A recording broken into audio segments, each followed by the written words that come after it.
नमस्कार, आपण पाहत आहात digital Belgaum news network. Kognoli Hanbarwadi येथील श्री निलेश खोत यांचा वाढदिवस विविध सामाजिक उपक्रमांनी साजरा।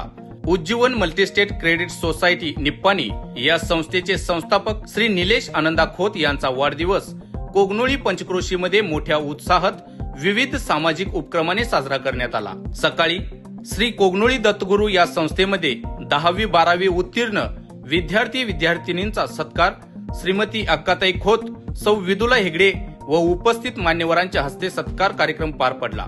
त्यानंतर येथील असणाऱ्या देवांश समाजसेवा अनाथ आश्रम येथे जीवनावश्यक वस्तूंचे वितरण करण्यात आले। तसेच निलेश खोत व खोत परिवार यांच्यावरती प्रेम करणारे विविध सेवा संस्थांचे पदाधिकारी, दत्तगुरू संस्थेचे कर्मचारी यांच्या वतीने निलेश खोत यांचा सत्कार सन्मान करण्यात आला।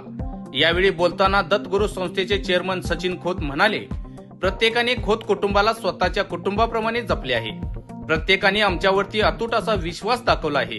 त्यामुळेच आम्हाला सहकार सामाजिक क्षेत्रामध्ये काम करण्यास उत्साह वाटतो। सर्वांच्या अचूक अशा मार्गदर्शनामुळेच आम्ही घडलो आहोत। आतापर्यंत सर्वांनी साथ दिली, तसेच इथून पुढे हे सर्वांची साथ आमच्या सोबत राहू दे असे बोलून सर्वांचे आभार व्यक्त केले। यावेळी doctor Prakash Kadam sir, KD Patil sir यांनी मनोगत व्यक्त करून निलेश खोत, सचिन खोत यांच्या कार्याचा आढावा घेतला। या कार्यक्रमाचे स्वागत प्रास्ताविक दत्तगुरू संस्थेचे व्यवस्थापक श्री महादेव कुंभार यांनी केले। यावेळी अशोक हेंगाडे, प्रवीण पाटील, विलास लोखंडे, जगन्नाथ खोत, उदय मोनाप, विजय खोत, सिद्धगोंडा खोत, सरदार पोवाडे, कृष्णात खोत, तात्यासो खोत, अनिल खोत, सुभाष यादव, आप्पासाहेब खोत, श्रीपती गोरडे यांच्यासह गावातील विविध सेवा संस्थांचे पदाधिकारी, महिला, ग्रामस्थ, विद्यार्थी मोठ्या संख्येने उपस्थित होते। अशाच स्पष्ट व बेधडक बातम्या पाहण्यासाठी आजच डिजिटल बेळगाव न्यूज नेटवर्कला सबस्क्राईब करायला विसरू नका। डिजिटल बेळगाव न्यूज नेटवर्कसाठी कोगनोळीहून प्रीतम शिंत्रे।